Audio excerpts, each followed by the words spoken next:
मनसेच्या एका शिष्टमंडळानं मंत्री पंकजा मुंडे यांची भेट घेतलेली आहे। प्रदूषण मंडळाचं उपप्रादेशिक कार्यालय पुन्हा सुरू करण्याची मागणी या शिष्टमंडळानं मंत्री पंकजा मुंडे यांच्याकडे केलेली आहे। कार्यालय पूर्ववत पुण्यामध्ये सुरू करावं अशी मागणी करत खासगी आणि शासकीय आरएमसी प्लांट्स तत्काळ बंद करावेत अशी मागणी सुद्धा त्यांनी केलेली आहे।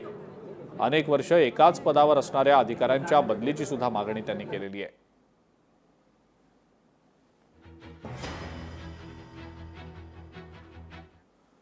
राज्यामध्ये लघु लेखकांची मोठ्या प्रमाणावर पदं रिक्त आहेत आणि त्यामुळे उमेदवारांमध्ये तीव्र असंतोष निर्माण झालाय।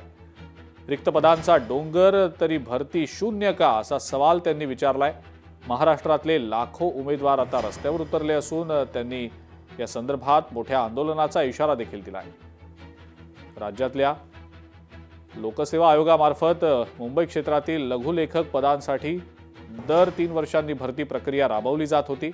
त्यानुसार 2012, 15, 18 आणि 21 मध्ये या जाहिराती प्रसिद्ध देखील झालेल्या होत्या। या नियमित पॅटर्ननुसार मार्च एप्रिल 2025 मध्ये पुढील भरती अपेक्षित होती। मात्र 2026 चा मार्च महिना संपलाय तरी कोणतीही अधिकृत जाहिरात किंवा ठोस हालचाल दिसून न आल्यानं उमेदवारांमध्ये आता तीव्र असंतोष आहे। एमपीएससीची जी मंत्रालयाची ॲड आहे ती प्रत्येक 3 वर्षांनी येत होती। म्हणजे 2015ला आली, 18 आली, त्याच्यानंतर 21ला येणार होती। परंतु कोरोनाच्या काळामुळे 1 वर्ष लेट झालं, ती 22ला आली। सर 22 नंतर कुठलीही भरती झालेली नाही एमपीएससीची आणि महाराष्ट्रात जवळपास एक लाखो विद्यार्थी हवालदिल झाले सर, अक्षरशः कुठलीही भरती नाही। त्याच्यानंतर सर एमपीएससीची तर झालंच, त्याच्यानंतर महसूल विभागाची सर भरती स्टेनोग्राफरची 2013ला आली होती। त्याच्यानंतर कुठलीच भरती झालेली नाही आणि सर आम्ही आरटीआयच्या मार्फत जागा मागितल्या, खूप जागा रिक्त आहेत, परंतु सर कुठलीच कार्यवाही झालेली नाही आहे। आता महाराष्ट्रात लाखो विद्यार्थी जे स्टेनो करतात, अजून काही नवीन करायला लागले तर जर अशाच जर सरकारने जागा नाही काढल्या तर सगळे विद्यार्थी रस्त्यावर येतील। नोकरी भेटणार नाही कुणाला। नोकरीसाठी सगळे रात्रदिवस कष्ट करतायत।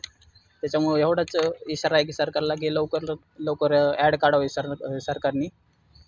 माननीय देवेंद्र फडणवीस साहेब यांनी ह्या गोष्टीत लक्ष घातलं पाहिजे की एमपीएससी मार्फत तरी भरती काढावी स्टेनोग्राफर या पदाची। रिक्त जागा संपूर्ण जास्त आहेत। किती वर्षापासून प्रॅक्टिस करतायत आणि काय सर आम्ही 2021 पासून प्रॅक्टिस करतो स्टेनोची। याआधी कधी जागा निघल्या होत्या? याआधी 2018 साली एमपीएससी मार्फत भरती झाली।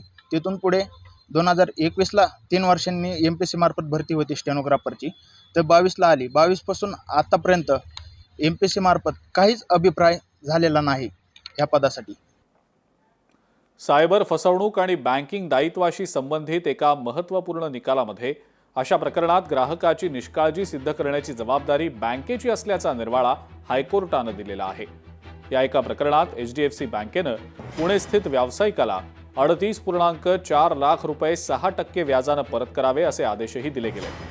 याचिकाकर्त्यानं अनेक बेकायदा ऑनलाईन व्यवहारांमध्ये ही रक्कम गमावलेली होती।